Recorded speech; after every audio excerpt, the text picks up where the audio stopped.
我们的名副其实我们的幸福每个人都爱什么歌？来有台语歌曲《大船入港》，拍波摇车。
可以再 encore 吗？你当做开演唱会吗？啊 ，encore 要看掌声啊，掌声够不够？啊，真的哦，真的要给他 encore 吗？期待下个月的演出，谢谢。我看再给他唱一首好不好？那你们负责哦，谁敢负责？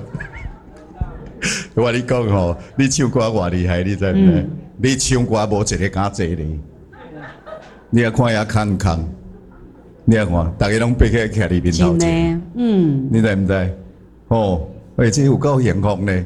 他真的，我刚才看吼，伊的子孙啊吼，这个红台，我脑海中浮起啥呢？浮起伊是老佛爷。你有没有很羡慕啊？真的那个砍掉的安尼。老公，你有做牺牲的无啊？哈？你有做牺牲的无啊？你看呐？你有做牺牲的无啦？你有没有很羡慕？羡慕啊？对啊，我还是你会嫉妒？我不敢妄想啊。对啊，过来。他想要当小李子，讲哪呢哦？下要唱歌的这一瞬呢，你看那辣妈呢，安尼一步一步那个赶出来呢。你顶世人小好友呢？这世人哪会这好报啊？所以我来学到那个孙啊，今天生日嘛，对不对哈？啊，生日快乐啦哈！他呢，为什么他会那么孝顺呢？孝顺的阿嬷呢？因为他的父母亲都很孝顺，对，所以延续下来他就很孝顺。以后你的干仔孙也会很孝顺，你知不？哦，你放心。对，啊，你要讲什么话来？我会讲现场的观众朋友，午安，还有谢谢凤姐，平安喜乐，身体健康，过年新年快乐，还要谢谢明峰，好，谢谢，我唔免啦，谢谢，我明峰食饭用我讲，一世人吉空空 ，uncle， 后回来。给爸爸我这里哈，谢谢，我慢慢走，来哦，慢慢走哦。你看哦，娜妈出场了，你看看哦，哦，娜妈这调啊头了，哦，这调啊头安尼加载安尼。